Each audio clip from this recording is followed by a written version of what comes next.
Hey everybody, my name's Terracon and it's great to be back. I'm looking forward to a great year of providing you all with some awesome content, as well as some great new additions to the channel, such as giveaways, community gaming, live streaming, and other exciting content. Let's start off 2019's content by getting right into our first bundle of the year, the Paradox Interactive 2019 Humble Bundle. This bundle features a handful of games and DLCs, and is available until the 18th, 19th, or 20th of February, depending where you are in the world. If you don't get your hands on this bundle, don't worry, you can still pick up the individual games on the Humble store, or at your favourite digital outlet. The first game we'll be checking out is Age of Wonders 2. Age of Wonder 2 was released on the 12th of June 2002 and was created by Triumph Studios. The second game in a series of 4, Age of Wonder 2 offers players an experience similar to Master of Magic, and similar gameplay experiences to Heroes of Might and Magic. In this game's campaign you play as Merlin, a powerful wizard. From the start of the game you'll start assembling an army, marching around the map and fighting enemies. You'll capture strategic locations for resources or to recruit new troops, as well as being able to raise locations sometimes for a random event or battle. While moving around you can't help but feel the movement style is very much the same as Heroes of Might and Magic. Your character has a range you can move before you need to end your turn, you can merge armies together or create smaller armies to defend more land. Even when you enter your first town you get a slight feeling of Heroes of Might and Magic, where you get to select a building you want to build in your newly captured township, which gives you access to new buildings and units. It's at this stage that the game branches away from that common feeling. Buildings took turns to be created rather than being instantly created like they did in Heroes. However, seeing your town slowly change its look in the game world as you built new buildings was pretty awesomely represented for a game that is, as of now, 17 years old. Combat is bird's eye view. Players have the option to do manual or automatic combat. When adventuring around the world map there are small NPC armies moving around the map which leave your assets open to be captured if you haven't planned a proper defense. Units are created over time at your base if you have chosen to create units. Events, quests and research are also things that will happen throughout gameplay that require your attention. Although it sounds like a bit to take on, the game was thoroughly enjoyable. Next we'll be looking at Darkest Hour.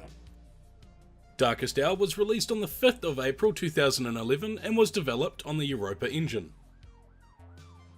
In Darkest Hour you take control of and manage one of many nations that were involved in combat campaigns between 1914 to 1920 and 1933 to 1964.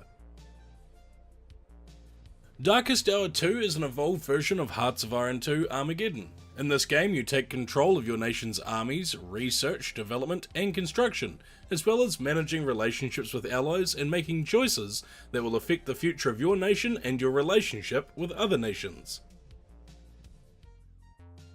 Units you'll have control over in this game are submarines, battleships, planes, tanks and infantry, each needing your attention and coordination to be successful in battle. There's a nice research and development tree also, which allows you to decide your nation's progress through technology, with technology advancing up to the nuclear age. I didn't get a chance to get too involved in the incredibly detailed gameplay. The game feels like it would take hours to learn and understand every aspect of the game. Although it's not a bad thing that this game seems daunting at first, it has a nice wargames feel to it which would have a nice appeal to fans of strategy. Next we'll be looking at Magicka 2. Magicka 2 was released on the 26th of May 2015 and was announced at E3 2014. In this game you and up to 3 friends play as wizards, conjuring spells to defeat bad guys. The elements you can use to conjure up all of your chaos and anarchy are shield, earth, arcane, life, water, fire, lightning and ice, which you can stack up to a combination of these 5 times to create your spells. Magicka 2 has a story mode, a trial mode, scenario and challenge mode. These can be played single player or with friends. You can also customize your wizard with robes which have different stats as you progress through the story. You can also unlock different staffs and offhand weapons that also have different stats to strengthen your magic, or in some cases weaken some elements to strengthen others. Magicka 2 still maintains its sharp and witty sense of humour that it had in Magicka 1, and was great to see some similarities from the first game, such as the developers replacing all animals with wooden versions of those animals. Still, it's entertaining to see that some of those elements have still come through from the original game that made it such an enjoyable and humorous experience.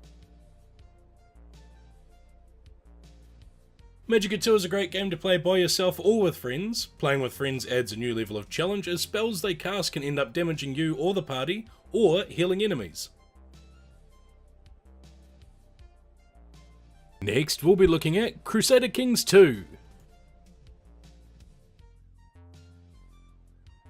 Crusader Kings 2, released on the 14th of February 2012, boasted an impressive 15 DLCs, making for hours of enjoyable content.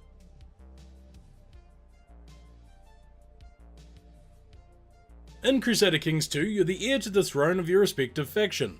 You'll be in charge of forming relationships and allegiances with other factions. This can be done through a handful of ways, such as trade and typical diplomatic channels.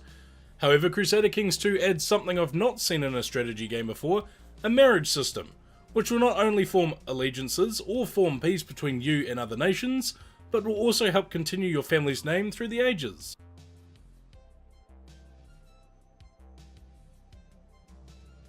At a quick glance, the modding community for Crusader Kings 2 still seems to be active, with close to 2,000 mods.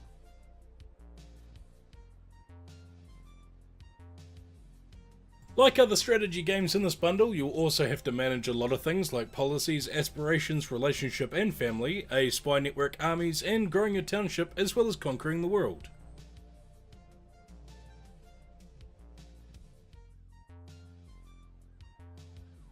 Next, we'll be looking at Age of Wonders 3. Age of Wonder 3 was released on the 31st of March 2014.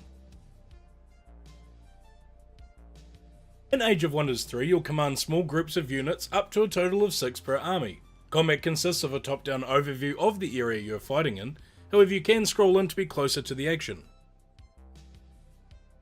Troops will level up during combat, which will increase the strength of their attacks and their HP. Special key characters, which are referred to as leaders, will also level up. When a leader levels up, you can choose a new skill for that leader, which will affect your army. The skill system is done by a traditional skill point system. Combat has a great strategic feel to it. Going into combat, you can see the chances of victory or defeat. You can examine armies before you go into combat to build your army accordingly. And combat takes places in various locations such as fields, caves, tombs, or even inside city walls. Outside of combat, you'll hop around the map capturing strategic locations, very much like Age of Wonders 2 or Heroes of Might and Magic. These locations will give you the chance to fight enemies, recruit units, capture items for your leader to use during combat, or collect resources.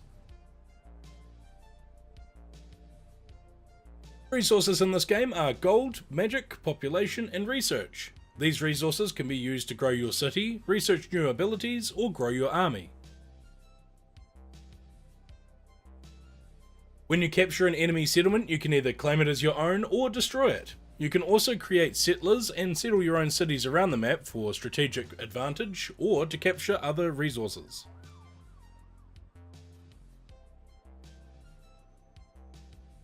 Next, we'll look at Europa IV. Europa IV was released on the 13th of August 2013 and was a successor of Crusader Kings 2, boasting another impressive 15 DLCs. Europa IV has a very familiar playstyle to it after playing Crusader Kings 2, however the game feels a lot more in depth and detailed. The screen is filled with a lot more information and buttons and felt a bit daunting to play. Very quickly I saw my empire spiral out of control when I started getting threats from bordering nations. Like previous games in this bundle, you will yet again manage all of those relationships, trade and war, building cities and armies and trying to roll out your empire to conquer the world. I didn't enjoy this game as much as Crusader Kings 2, but I'm sure it has an appeal to people who enjoyed Crusaders, or who enjoy micromanagement and strategy games.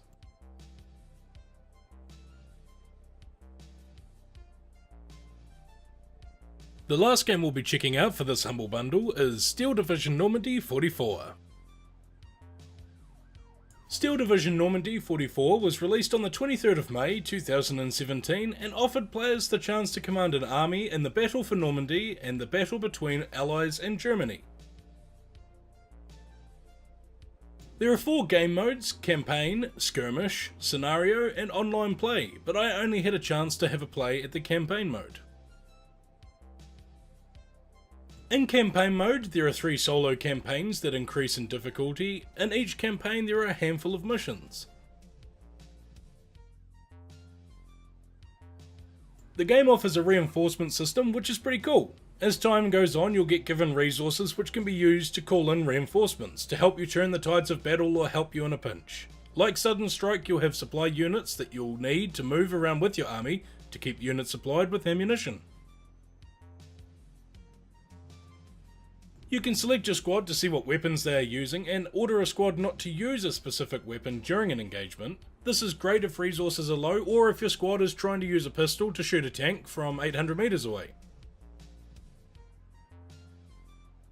I thoroughly enjoyed this game and it'll definitely be one I'm going back to. The game feels action packed, seeing bullets fly, your squad calling out as they're taking casualties or being pinned down. Camera views allow the player to decide if they want to play as a wargame styled gameplay, overlooking a map on a table and moving tile pieces from one location to another, or being right in the action, watching the bullets fly.